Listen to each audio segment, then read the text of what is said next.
लोग स्टार्ट करेंगे properties of material. ये प्रॉपर्टीज़ ऑफ मटेरियल जो है ये बेहद इंपॉर्टेंट है ऑब्जेक्टिव टाइप क्वेश्चंस के लिए। इसमें से कुछ ज़्यादा ही ऑब्जेक्टिव टाइप क्वेश्चंस पूछे जाते हैं और बेसिकली स्ट्रेंथ ऑफ मटेरियल का एक अहम चैप्टर है जो कि बाकी चैप्टर्स के लिए सहयोगी होगा। तो आइए हम लोग स्टार्ट करते हैं। सबसे पहले हम मटेरियल की बात करें। जैसे कि हम मटेरियल की प्रॉपर्टीज़ पढ़ने वाले हैं, तो सबसे पहले हम मटेरियल के बारे में बात करें। और यदि किसी भी मटेरियल को देखा जाए तो यह मटेरियल किन चीज़ों से मिल करके बना होता है, तो हम देखें ये सारे मटेरियल जो होते हैं ये छोटे छोटे अणुओं से मिल करके बने होते हैं, जिनको हम मॉलिक्यूल्स कहते हैं। छोटे छोटे मॉलिक्यूल्स जिनकी संख्या असंख्य होती है, इनसे मिल करके हर एक पदार्थ बना होता है।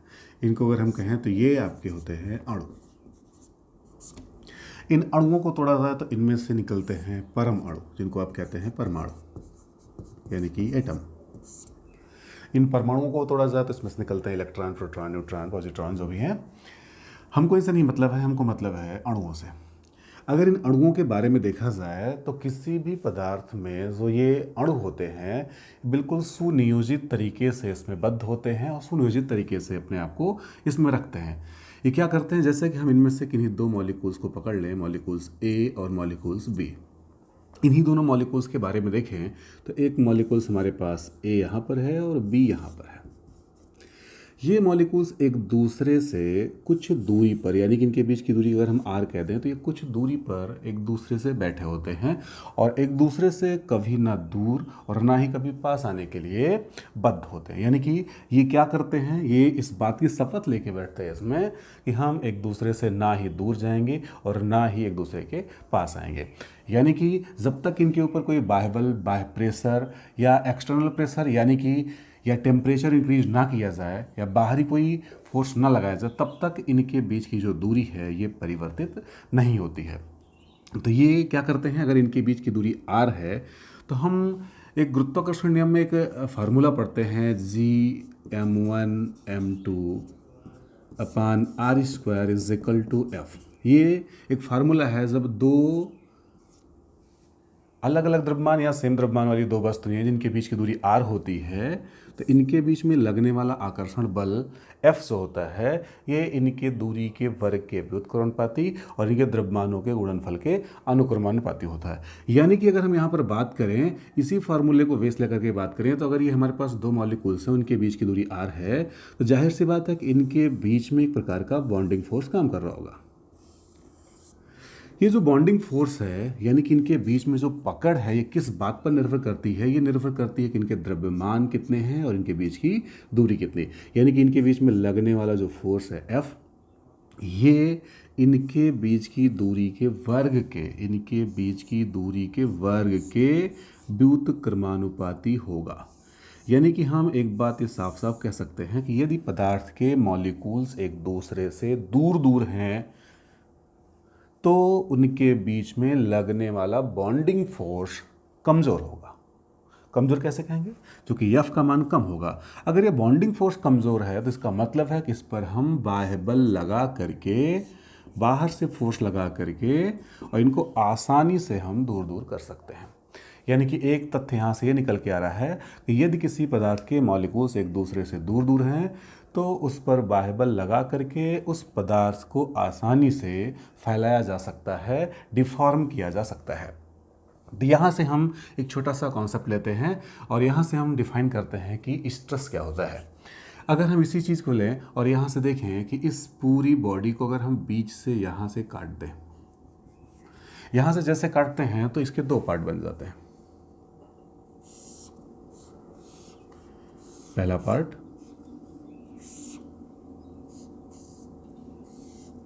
और दूसरा पार्ट।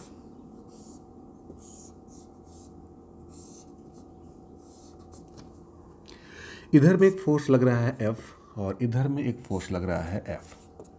अगर हम देखें कि यहाँ से जो सेक्शन काटा गया है ये A साइड है और ये B साइड है, तो जाहिर सी बात है इसको कट करने के बाद यहाँ पर A साइड पर छोटे छोटे मॉलिक्यूल्स दिखाई देंगे।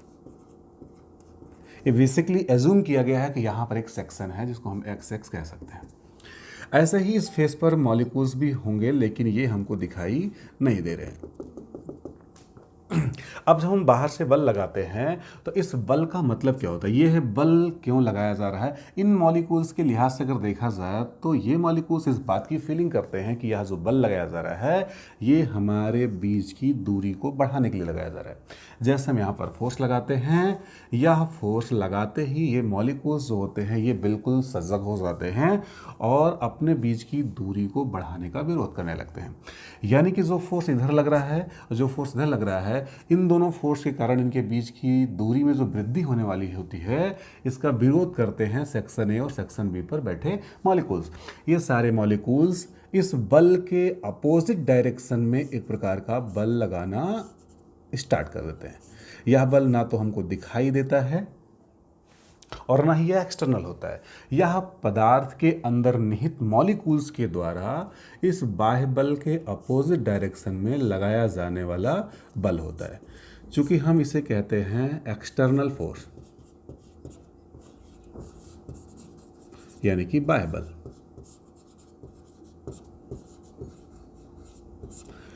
ये जो फोर्स लग रहा है ये इस बल के विरोध में लग रहा है, इसलिए इन सारे बलों को हम कह सकते हैं प्रतिरोधी बल, या इसी को विरोधी बल भी कहा जाता है, या इसी को हम लोग प्रतिक्रियात्मक बल कहते हैं, या इन्हीं बल को हम कहते हैं प्रतिबल, जिन्हें आप स्ट्रेस कहते हैं। आइए स्ट्रेस को एक बार फिर से डिफाइन किया जाए। स्ट्रेस क्या है? बाह्य बल के विरोध में पदार्थ के मॉलिक्यूल्स के द्वारा आंतरिक रूप से उपजाए गए विरोधी बल को ही प्रतिबल कहा जाता है। बाह्य बल के विरोध में पदार्थ के मॉलिक्यूल्स के द्वारा आंतरिक रूप से उपजाए गए विरोधी बल को ही प्रतिबल कहा जाता है। यानी कि प्रतिबल को अगर अंग्रेजी में डिफाइन किया जाए तो हम क्या कहेंगे?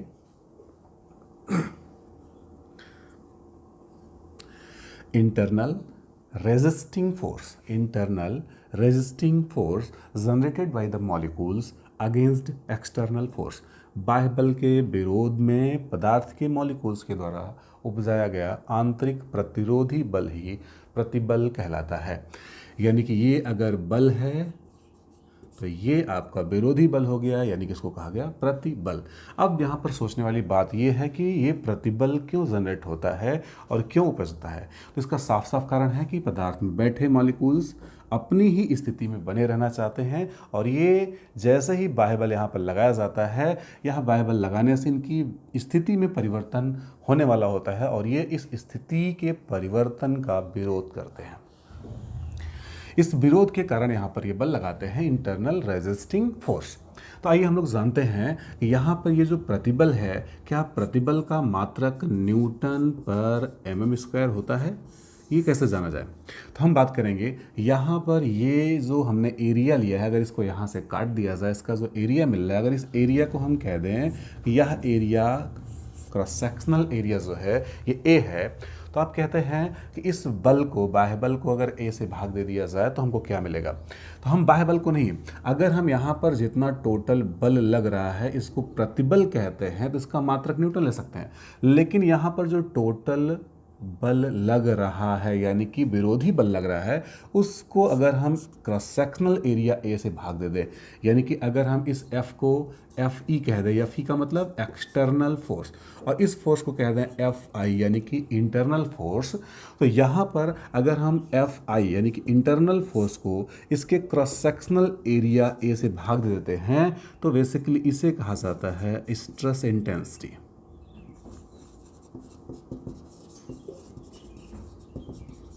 स्ट्रेस इंटेंसिटी, और इसे प्रतिबल तीव्रता कहते हैं। बेसिकली इसका मात्रक जो होता है वो होता है न्यूटन पर mm स्क्वायर।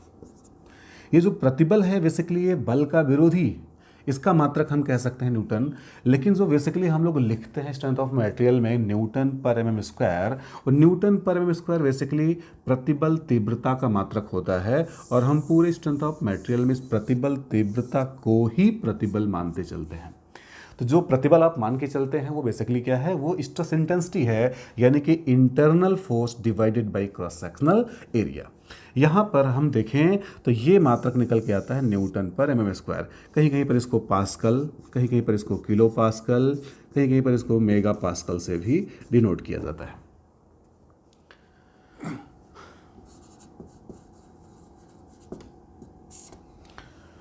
यदि हम स्ट्रेस को देखें तो स्ट्रेस को फिर से दो भागों में बांट दिया गया है। ये दो भाग कैसे किए गए हैं, तो अभी हमने आपको बताया कि स्ट्रेस बराबर होता है internal force divided by cross sectional area. तो यहाँ पर देखना ये है कि सपोज दैट हमारे पास एक बॉडी है जिसका cross sectional area capital A है,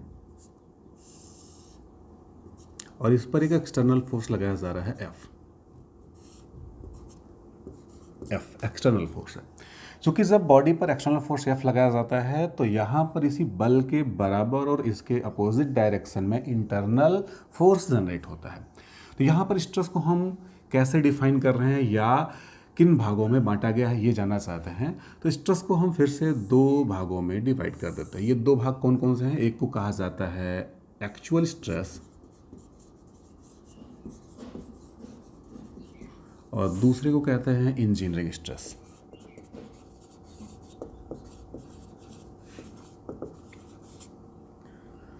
एक्चुअल स्ट्रेस और इंजीनियरिंग स्ट्रेस, ये दोनों क्या होते हैं, इस पर काफ़ी ज़्यादा क्वेश्चंस पूछे जाते हैं। जैसे कि यहाँ पर अगर हम बात करें तो ये जो एरिया है ये उस समय का है जब हमने बल नहीं लगाया था, यानी कि F = 0 था। तो हम ये कह सकते हैं कि यह एरिया तब क्या है जब फोर्स का मान 0 था, यानी कि एरिया बिफोर लोडिंग। इस ए को हम कह सकते हैं एरिया बिफोर लोडिंग। लेकिन यदि हम इस पर बल लगा देते हैं, F बल लगा देते हैं, तो जाहिर सी बात है जो यहाँ पर मॉलिक्यूल्स हैं इनके बीच की दूरी कुछ ना कुछ बढ़ जाएगी, और हर एक मॉलिक्यूल्स अगर थोड़ी थोड़ी अपने बीच की दूरी बढ़ाएगा तो पदार्थ की थोड़ी सी लंबाई बढ़ जाएगी। अगर ये पदार्थ की लंबाई बढ़ जाती है तो डेफिनेटली यहाँ पर एक चीज़ देखने को मिलेगा, लंबाई अगर बढ़ जाती है तो यह एरिया आपका ए डैश हो जाएगा। ए डैश का मतलब यहाँ पर यदि हम फोर्स लगा दिए, फोर्स अप्लाई कर दिए, तो यहाँ पर जो पदार्थ की लंबाई L थी ये बढ़ करके L + Δl हो जाएगी। और यदि हम इस पर कंप्रेसिव फोर्स लगा देते हैं तो जाहिर सी बात है पदार्थ की लंबाई कम हो जाएगी, और इसका एरिया जो ए डैश है ये बढ़ जाएगा, यानी कि इसकी लंबाई हो जाएगी L - Δl। ध्यान देने वाली बात ये है कि दोनों में यहाँ पर टेंसाइल फोर्स लगाया जा रहा है और यहाँ पर कंप्रेसिव फोर्स लगाया जा रहा है। जब हम टेंसाइल फोर्स लगा रहे हैं तो इसकी लंबाई बढ़ रही है, जो लंबाई बढ़ेगी तो ये पदार्थ थोड़ा सा पतला होगा, और अगर पतला होगा तो इसका क्रॉस सेक्शनल एरिया कम होगा। और यदि इस पर हम कंप्रेसिव फोर्स लगाते हैं तो जाहिर सी बात है कि इसकी लंबाई घटेगी और इसका क्रॉस सेक्शनल एरिया बढ़ा जाएगा। तो यहाँ पर कैसे डिफाइन किया जाए कि इंजीनियरिंग स्ट्रेस क्या होता है और एक्चुअल स्ट्रेस क्या होता है। तो यहाँ पर ध्यान देने वाली बात यह है कि यहाँ पर जो ए डैश और ए डैश लिखा है ये दोनों एरिया तब के हैं जब हम फोर्स अप्लाई कर चुके हैं, यानी कि एरिया आफ्टर लोडिंग है। तो ये दोनों एरिया, इनको हम कह सकते हैं एरिया आफ्टर लोडिंग, और ये एरिया जो है ये है एरिया बिफोर लोडिंग। तो यहाँ पर हम किस एरिया से डिवाइड करें, यानी कि जो हम अभी स्ट्रेस निकाल रहे थे, हमने परिभाषा दिया था कि स्ट्रेस क्या है, तो इंटरनल रेजिस्टिंग फोर्स को यदि हम क्रॉस सेक्शनल एरिया से भाग देते हैं तो हमको जो आंसर मिलता है वो स्ट्रेस होता है। यानी कि यहाँ पर अगर हम कह दें स्ट्रेस को अगर हम सिग्मा से डिनोट कर दें, और चूंकि एक्चुअल स्ट्रेस लिखा हो तो इसको सिग्मा ए लिख दें, तो ये बराबर क्या हो सकता है, यानी कि एक्चुअल स्ट्रेस बराबर क्या होगा, या फिर यहाँ पर बात करें कि सिग्मा ई यानी कि इंजीनियरिंग स्ट्रेस बराबर क्या होगा। तो सिंपल सी भाषा में यहाँ पर जो फोर्स लग रहा है ये एफ एक्सटर्नल है, यहाँ पर जो अंदर में फोर्स लगेगा उसको हम इंटरनल फोर्स बोलेंगे, यानी कि इंटरनल फोर्स को हम किससे डिवाइड करें, ये बात है। अगर हम ए से डिवाइड करते हैं तो इसका मतलब है, ए से डिवाइड करते हैं तो इसका मतलब है कि वह एरिया जो लोडिंग के पहले लिया गया था। लेकिन यदि हम ए डैश से डिवाइड करते हैं यानी कि वह एरिया जो लोडिंग के बाद लिया गया है। तो अगर हम एक्चुअल स्ट्रेस निकालना चाहते हैं तो यहाँ पर हमको इंटरनल फोर्स को ए डैश से डिवाइड करना पड़ेगा, यानी कि internal resisting force divided by area after loading. Area after loading, इस टर्म को कहा जाता है एक्चुअल स्ट्रेस। ध्यान देने वाली बात यह है कि यहाँ पर ये जो एक्चुअल स्ट्रेस है ये टेंशन में और कंप्रेशन में वेरी करता है। जबकि यहाँ पर इंजीनियरिंग स्ट्रेस की बात करें तो इंजीनियरिंग स्ट्रेस में एफ आई यानी कि इंटरनल रेजिस्टिंग फोर्स वही रहेगा, लेकिन जो एरिया लिया जाएगा वो एरिया बिफोर लोडिंग लिया जाएगा। यानी कि यदि हम पदार्थ में बल लगा करके पदार्थ को खींच करके लंबा कर देते हैं और लंबे होने के बावजूद यदि हम उसमें स्ट्रेस का कैलकुलेशन करना चाहते हैं, इंजीनियरिंग स्ट्रेस का कैलकुलेशन करना चाहते हैं, तो हम कौन सा एरिया लेंगे, वह एरिया लेंगे जो लोड लगाने के पहले लिया गया था, लोड लगाने के पहले एरिया था, उस एरिया से डिवाइड करेंगे। आपकी जानकारी के लिए हम बता दें ये जो इंजीनियरिंग स्ट्रेस होता है इसी का प्रयोग किया जाता है इंजीनियरिंग में।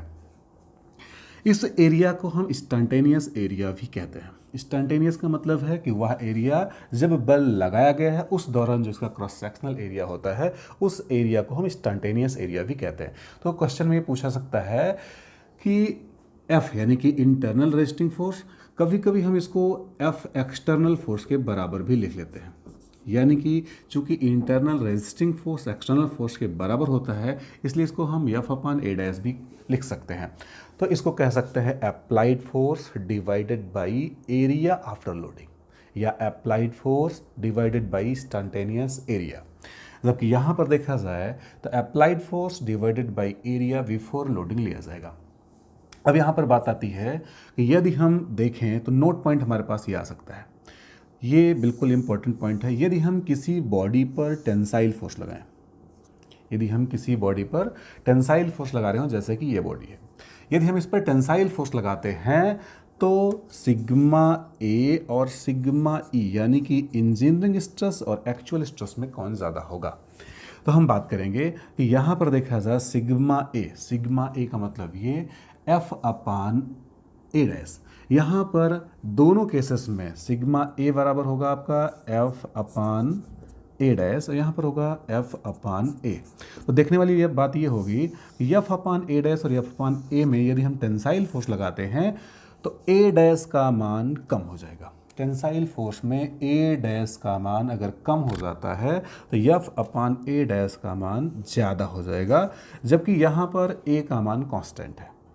इससे ये पता चलता है कि यदि हम किसी बॉडी पर टेंसाइल फोर्स लगा रहे हैं तो टेंसाइल फोर्स लगाने की वजह से यदि हम सेम फोर्स अप्लाई करें तो डेफिनेटली एक्चुअल स्ट्रेस का मान इंजीनियरिंग स्ट्रेस से ज़्यादा होगा। ये एकदम नोट पॉइंट है, इसे आप नोट कर लेंगे।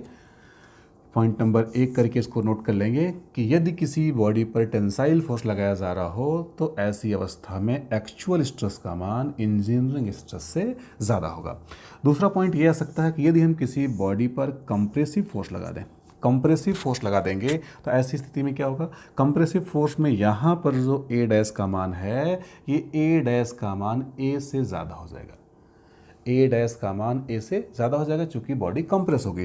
जब ए डैश का मान ज़्यादा हो जाएगा तो एफ अपान ए डैश का मान कम हो जाएगा और एफ अपान ए कांस्टेंट रहेगा। इसका मतलब है कि एक्चुअल स्ट्रेस का मान कम हो जाएगा इंजीनियरिंग स्ट्रेस से। ये दो नोट पॉइंट निकल रहे हैं इससे, यानी कि पहला नोट पॉइंट क्या है, सिग्मा ए का मान सिग्मा ई से ज़्यादा होगा तो क्या होगा। तो दूसरा नोट पॉइंट ये है कि सिग्मा ए का मान सिग्मा ई से, क्या ऐसा भी हो सकता है कि सिग्मा ए का मान सिग्मा ई के बराबर हो जाए। ये कब होगा इसके लिए भी हम बात कर रहे हैं। तो सबसे पहले ये बात करेंगे सिग्मा ए का मान सिग्मा ई से ज़्यादा तब होगा जब हम पदार्थ पर टेंसाइल फोर्स लगा रहे हों। Tensile force. सिग्मा ए का मान सिग्मा ई से कम तब होगा जब हम कंप्रेसिव फोर्स लगा रहे हों। तीसरा, सिग्मा ए का मान सिग्मा ई के बराबर तब होगा जब एफ अपान ए डैश का मान एफ अपान ए के बराबर हो जाए, यानी कि ए डैश का मान ए के बराबर हो जाए। यानी कि ए डैश का मान ए के बराबर तभी होगा जब पदार्थ की लंबाई में कोई भी परिवर्तन ना हो। जब पदार्थ की लंबाई में कोई भी परिवर्तन ना हो, यानी कि ना ये फैले और ना ही ये सिकुड़े, ऐसी अवस्था में पदार्थ में डिफॉर्मेशन नहीं होगा। पदार्थ में डिफॉर्मेशन नहीं होगा यानी कि ना इसकी लंबाई बढ़ेगी ना इसकी चौड़ाई बढ़ेगी, तो ऐसे पदार्थ को हम कहते हैं रिजिड बॉडी। यानी कि अगर आपके पास कोई रिजिड बॉडी है तो ऐसे पदार्थ के लिए हम कह सकते हैं सिग्मा ए का मान सिग्मा ई के बराबर होगा। एक छोटा सा क्वेश्चन पूछा जाता है कि स्ट्रेंथ ऑफ मटेरियल कौन से पदार्थ के लिए वैलिड है। तो आइए हम लोग बात करते हैं। अभी हम बात कर रहे थे कि एक्चुअल स्ट्रेस और इंजीनियरिंग स्ट्रेस की। तो यहाँ पर देखा जाए ऐसी बॉडीज़ जिनके ऊपर हम बल लगाते हैं, तो बल लगाने पर या तो इनकी लंबाई ज़्यादा हो जाती है या तो इनकी लंबाई कम हो जाती है। यानी कि इनमें डायमेंशंस होती है, लंबाई, चौड़ाई और ऊंचाई, इन तीनों में चेंजेस आता है। यदि हम फोर्स लगाएंगे तो लंबाई भी बदलेगी, चौड़ाई भी बदलेगी, ऊंचाई भी बदलेगी। यानी कि ये जो रेक्टेंगुलर शेप है ये आपका परिवर्तित हो सकता है। यदि कोई भी बॉडी बाहरी बल लगाने के कारण अपने शेप में परिवर्तन कर लेती है, यानी कि शेप चेंज कर लेती है, तो ऐसी बॉडीज को कहा जाता है डिफॉर्मेबल बॉडीज़। यानी कि इनकी लंबाई बढ़ सकती है, लंबाई घट सकती है, चौड़ाई बढ़ सकती है, घट सकती है, ऊंचाई बढ़ सकती है, घट सकती है, शेप भी परिवर्तित हो सकता है। क्यों परिवर्तित होगा? क्योंकि हम बाहरी बल लगाएंगे। यदि किसी पदार्थ पर बाह्य बल लगा करके उसके शेप और साइज को हम परिवर्तित कर सकते हैं तो ऐसी बॉडीज़ को हम कहते हैं डिफॉर्मेबल बॉडीज़। लेकिन यदि हम बाहरी बल लगा करके इसके शेप और साइज को परिवर्तित नहीं कर सकते हैं तो ऐसी बॉडीज़ को नॉन डिफॉर्मेबल या ऐसी बॉडीज़ को रिजिड बॉडी कहा जाता है। तो सबसे पहले यहाँ पर देखना है, यदि डिफॉर्मेशन हो गया यानी कि साइज बढ़ गई तो डिफॉर्मेबल, और साइज में कोई परिवर्तन नहीं हो रहा है तो ऐसी बॉडीज़ को रिजिड बॉडी कहा जाता है। तो यहाँ पर जो डिफॉर्मेबल बॉडीज़ हैं यानी कि वे बॉडीज़ जो अपने शेप और साइज को परिवर्तित करने का गुण रखती हैं, ऐसे पदार्थों के लिए ही स्ट्रेंथ ऑफ मटेरियल वैलिड होता है। आइए हम लोग देखते हैं कि ये जो डिफॉर्मेशन होता है ये कितने प्रकार का होता है। ये डिफॉर्मेशन होता है, इसी डिफॉर्मेशन के बिहाफ पर हम मटेरियल को कैटेगराइज करते हैं कि वह मटेरियल इलास्टिक है कि प्लास्टिक है या इलास्टोप्लास्टिक है। तो इस डिफॉर्मेबल बॉडीज़ को हम यहाँ पर क्लासीफाइड कर रहे हैं। सबसे पहले देखते हैं कि यहाँ पर इस पूरे बॉडीज़ में सपोज दैट हम दो मॉलिक्यूल्स लेते हैं, जैसे अभी पिछ लिए थे ए और बी। इन्हीं दोनों को यहाँ पर बड़ा कर लेते हैं।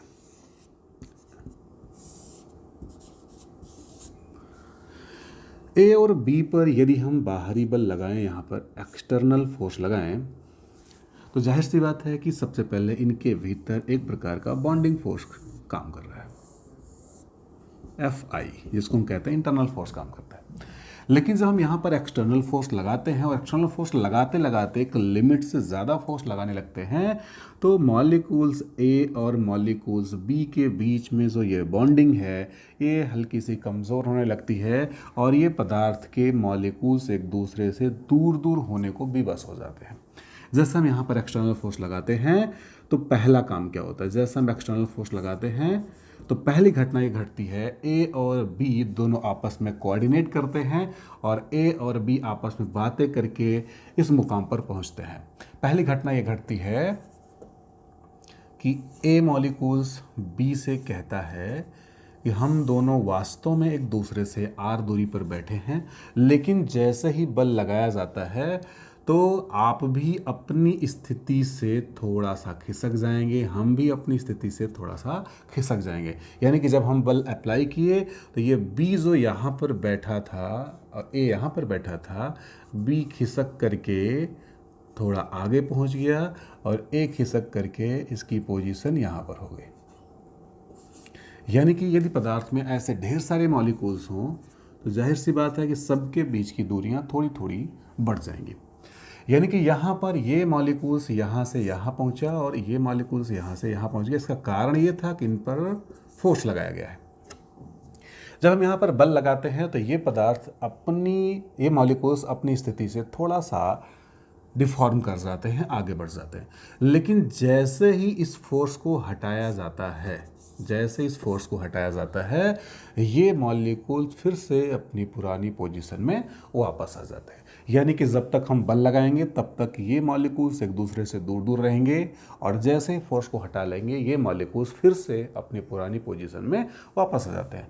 यानी कि यदि हम बाह्य बल लगाएं और बाह्य बल लगा करके पदार्थ को डिफॉर्म कर ले जाएं और बाह्य बल हटाने के बाद ये पदार्थ फिर से अपनी पुरानी स्थिति में वापस आ जाती है, तो ऐसी बॉडी को इलास्टिक बॉडी कहा जाता है। यानी कि सबसे पहले हम बात करेंगे इलास्टिक बॉडी की।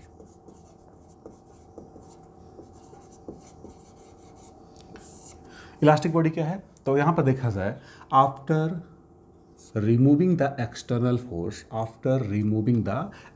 Force if body regains its original shape and size. जैसे कि यहाँ पर पदार्थ था और इसके ऊपर जैसे ही बल लगाया गया तो पदार्थ अपनी लंबाई को थोड़ा सा बढ़ा लिया, इधर भी और इधर भी।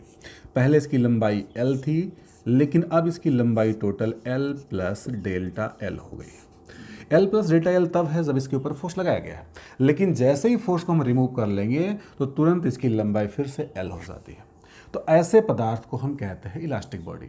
बाह्य बल हटाने के उपरांत यदि पदार्थ अपने पुराने शेप व साइज को पुनः ग्रहण कर लेता है, बाह्य बल हटाने के उपरांत यदि पदार्थ अपने पुराने शेप व साइज को पुनः ग्रहण कर लेता है तो ऐसे पदार्थ को इलास्टिक बॉडी कहते हैं। इसमें हुए इस डिफॉर्मेशन को इलास्टिक डिफॉर्मेशन और इसके सिकुड़ने के इस गुण को इलास्टिसिटी कहा जाता है। तो इलास्टिसिटी क्या है? किसी पदार्थ का वह गुण जिसके द्वारा पदार्थ से बाह्य बल हटाने पर पदार्थ पुनः अपने वास्तविक शेप और साइज को ग्रहण कर ले, ऐसे गुण को कहा जाता है इलास्टिसिटी। इलास्टिसिटी का मतलब सिकुड़ना। लेकिन अगर हम दूसरी प्रॉपर्टी पर जाएं, यहाँ पर देखें, अभी तो ये हो रहा था कि जब इन पर बल लगाया गया और बल को हटा लिया गया तो पदार्थ फिर से वापस अपनी पुरानी स्थिति में आ गए। लेकिन अगर हम फिर से देखें तो यहाँ पर दूसरी कंडीशन ये बन सकती है कि यदि बल को इतना ज़्यादा लगा दिया जाए A और B के बीच में कि ये अपनी इस लिमिट से आगे बढ़ जाए, यानी कि ऐसे लिमिट सेट की गई है जहाँ तक इनको फैलाया जाएगा तभी ये वापस आएंगे। लेकिन अगर इस लिमिट से आगे हम बढ़ जाते हैं तो ये पदार्थ कुछ वापस नहीं आ सकते। यानी कि अगर हम कहें कि फिर से फोर्स लगाया जाए तो A और B दोनों अपनी बाउंड्री लाइन सेट करते हैं। ये एक बाउंड्री लाइन इधर सेट है, ये एक बाउंड्री लाइन इधर सेट है। B कहता है यदि हमको खींच करके यहाँ तक ले जाया जाएगा और आपको खींच करके यहाँ तक ले जाया जाएगा तो हम दोनों फोर्स के हटने के बाद फिर से अपनी पुरानी स्थिति में वापस आ जाएंगे। ये इनकी ओरिजिनल कंडीशन है। O जो है ओरिजिनल कंडीशन है, लेकिन ये O से P तक डिफॉर्म किया जा रहा है, सपोज दैट। तो ये जो डिफॉर्मेशन हो रहा है ये है इलास्टिक डिफॉर्मेशन। बी कहता है हमको यहाँ से यहाँ तक डिफॉर्म किया जाएगा, खींचा जाएगा, और अगर खींचने के बाद फोर्स को हटा लिया जाए तो हम फिर से वापस अपनी पुरानी पोजीशन में आ जाएंगे। लेकिन इससे ज़्यादा अगर खींचा जाएगा तो इस बात की गारंटी नहीं है कि हम वापस आ जाएंगे। ये जो लिमिट सेट किया है इस लिमिट को ही कहा जाता है इलास्टिक लिमिट, यानी कि सिकुड़ने की लिमिट है। तो ये जो बाउंड्री लाइन है इसको हम बोलते हैं इलास्टिक लिमिट, और ये जो पूरा डिफॉर्मेशन बन रहा है इसको कहते हैं इलास्टिक डिफॉर्मेशन। ऐसे मॉलिक्यूल्स को इलास्टिक मॉलिक्यूल्स कहा जाता है, ऐसे पदार्थ को इलास्टिक मटेरियल कहते हैं, और इनके सिकुड़ने के इस गुण को ही इलास्टिसिटी कहा जाता है। लेकिन जब इनको खींच करके इस बाउंड्री लाइन से आगे तक खींच कर लेके चले जाते हैं, यानी कि यहाँ तक लिए जाते हैं और इसको खींच करके इस बाउंड्री लाइन के आगे लिए जाते हैं, तो ये पदार्थ सरेंडर कर देते हैं, अपने आप का आत्मसमर्पण कर देते हैं और कहते हैं कि अब हम वापस जाने में पूरी तरह से सक्षम नहीं है। लेकिन फिर भी ऐसे पदार्थ जब हम इनको यहाँ तक खींच करके, यानी कि इलास्टिक लिमिट से आगे ले जा करके खींच करके और फिर से यहाँ से फोर्स को रिमूव करते हैं, तब भी ये पदार्थ अपनी पुरानी पोजीशन में आने का प्रयास करते हैं, लेकिन ये पूरी तरह से वापस नहीं आ पाते। तो ये कुछ वापस आते हैं और कुछ वापस नहीं आते हैं। यानी कि अगर हम ये कहें कि ये इनकी ओरिजिनल कंडीशन है एल, इन पर बल लगा करके इनकी लंबाई को बढ़ा दिया गया, एल प्लस डेल्टा एल कर दिया गया। ये तब की लंबाई है जब फोर्स लगाया गया था, और जैसा फोर्स रिमूव किया गया तो पदार्थ की लंबाई कुछ घटी, यानी कि ये कुछ सिकुड़े लेकिन पूरी तरह से नहीं सिकुड़ पाए। तो यहाँ पर ये देख लिया जाए कि लंबाई एल थी और फिर लंबाई हो गई एल प्लस डेल्टा एल, और जब फोर्स को रिमूव किया गया तो इनकी लंबाई अभी भी एल से ज़्यादा है और delta L plus delta L से कम है। यानी कि ये कुछ तो सिकुड़े हैं लेकिन पूरी तरह से नहीं सिकुड़ पाए हैं। तो जितना सिकुड़े हैं वो तो इलास्टिक डिफॉर्मेशन है, और जितना नहीं सिकुड़ पाए हैं उसे कहा जाता है प्लास्टिक डिफॉर्मेशन। तो इस तरीके से यदि हम किसी पदार्थ को इलास्टिक लिमिट से ज़्यादा डिफॉर्म कर ले जाते हैं तो ये गारंटी नहीं है कि पदार्थ पूरी तरह से सिकुड़ जाएगा। ऐसे पदार्थों में कुछ इलास्टिक डिफॉर्मेशन होता है और कुछ प्लास्टिक डिफॉर्मेशन हो जाता है। यानी कि ऐसे पदार्थों में इलास्टिक और प्लास्टिक डिफॉर्मेशन दोनों एक साथ जनरेट होता है। तो ऐसे पदार्थ को हम इलास्टोप्लास्टिक मटेरियल कहते हैं, इलास्टोप्लास्टिक।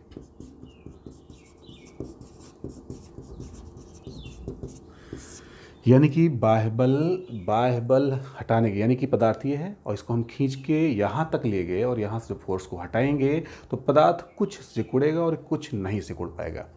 जितना सिकुड़ जाता वो इलास्टिक है, जितना नहीं सिकुड़ पाता वो प्लास्टिक है। तो ऐसे पदार्थ को हम कहते हैं इलास्टोप्लास्टिक। तो इलास्टोप्लास्टिक क्या है तो आप बताएंगे, after removing the external force if body regains its original shape and size partially.